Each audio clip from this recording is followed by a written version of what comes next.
دفعہ کا ذکر ہے کہ کسی پارک میں بہت سی بلیاں رہتی تھیں۔ پارک شہر کے نزدیک تھا۔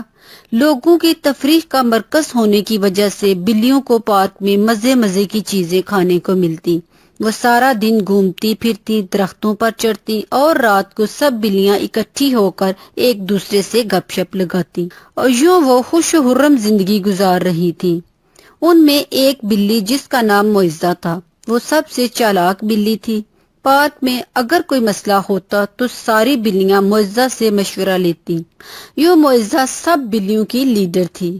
ایک دفعہ کسی بلی کے بچے بہت چھوٹے تھے۔ اس نے معزہ سے کہا، کچھ دن تم میرے بچوں کا خیال رکھو، میں تمہارے لیے بھی کھانا لے آیا کروں گی۔ معزہ مزے سے بچوں کے پاس آرام کرتی اور بچوں کی ماں کھانا لینے جاتی۔ 15 دن ایسے ہی گزر گئے۔ اب معزہ کو آرام سے گھر بیٹھے کھانے کی عادت پڑ چکی تھی۔ وہ چاہتی تھی کہ وہ گھر میں رہے اور کسی طرح سے دوسری بلیاں اسے کھانا لا کر دیں۔ اسے ایک ترکیب سوجی۔ اس نے پارک میں کہیں سے ایک چھوٹا سا سفید رومال ڈھونڈ لیا اور اسے اپنی ٹانگ پر باندھ دیا۔ جب شام کو ساری بلیاں اکٹھی ہوئیں تو انہوں نے دیکھا کہ معزہ نے ٹانگ پر پٹی باندھ رکھی ہے۔ انہوں نے معزہ سے پوچھا، ٹانگ پر کیا ہوا ہے؟ تو اس نے بتایا، تیز چلتے چلتے میرا پاؤں کسی سخت چیز کے ساتھ ٹکرا گیا تھا اور ٹانگ میں اندرونی چوٹ آئی ہے، اب مجھ سے چلا نہیں جاتا۔ بلیوں کو یہ سن کر بہت دکھ ہوا۔ انہوں نے معزہ سے کہا، تم فکر نہ کرو، جب تک تمہاری ٹانگ ٹھیک نہیں ہو جاتی ہم تمہارے لیے کھانا لائیں گی۔ یوں معزہ روز آرام سے بیٹھی رہتی اور دوسری بلیاں اس کے لیے مزے کے کھانے لاتی۔ اب معزہ اور بھی آرام طلب ہو گئی۔ اسی طرح 1 مہینہ گزر گیا تو اس سے بلیوں نے کہا، آؤ ہم تمہیں ڈاکٹر کے پاس لے کر چلتے ہیں۔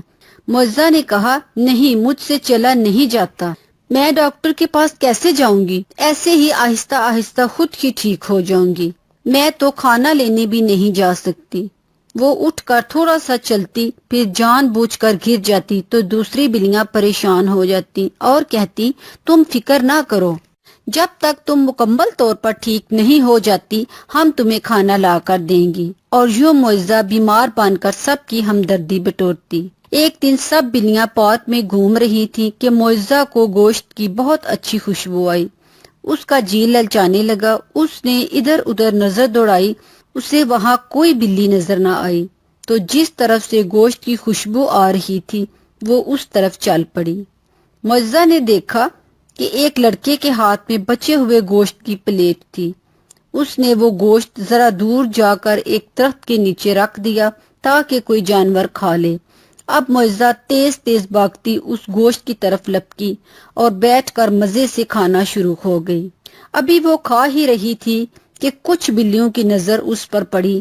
بلیاں یہ دیکھ کر حیران ہو گئیں کہ معزہ سے تو 2 قدم بھی چلا نہیں جا سکتا تھا، وہ اتنی دور کیسے آ گئی ہے؟ بلیاں درخت کے پیچھے چھپ کر دیکھتی رہیں۔ معزہ نے جب پیٹ بھر کر کھا لیا اور وہ اپنے گھر کی طرف جانے کے لیے مڑی تو اس کی نظر درخت کے پیچھے بلیوں پر پڑی۔ وہ تیز تیز قدموں کے ساتھ بھاگنا شروع ہو گئی۔ اب وہ ڈر رہی تھی کہ کہیں اس کا راز نہ کھل جائے۔ وہ اسی جلدی میں تھی کہ آگے ایک پتھر کے ساتھ اس کا پاؤں ٹکرایا اور وہ اوندھے منہ گر گئی۔ اسے پاؤں پر سخت چوٹ آئی۔ اب وہ تکلیف کی وجہ سے واقعی نہیں چل پا رہی تھی۔ وہ گرتی لڑکھڑاتی گھر پہنچی تو پیچھے پیچھے باقی بلیاں بھی آ گئیں اور کہا کہ تم تو 2 قدم بھی نہیں چل سکتی تھی، پھر اتنی دور گوشت کھانے کے لیے کیسے چلی گئی؟ ہم تمہیں گوشت کھاتا ہوا دیکھ چکی ہیں، تم جھوٹ بول کر بہانے سے گھر بیٹھی تھی۔ اب معزہ کو واقعی پاؤں پر سخت چوٹ آئی تھی۔ وہ اپنا پاؤں دکھا رہی تھی لیکن اب دوسری بلیاں ماننے کو تیار نہیں تھی۔ وہ سب بولی، آج کے بعد تم اپنا کام خود کرو گی، تم نے ہمیں دھوکے میں رکھا ہے۔ معزہ نے چونکہ جھوٹ بول کر بیماری کا بہانہ کیا تھا اور اب اس کی اصلی چوٹ کو بھی دوسری بلیاں بہانہ ہی سمجھ رہی تھی، اور اب اسے جتنی بھی تکلیف ہوتی معزہ اپنا کھانا خود تلاش کرتی، کیونکہ وہ جھوٹ بول کر اپنا اعتبار کھو چکی تھی۔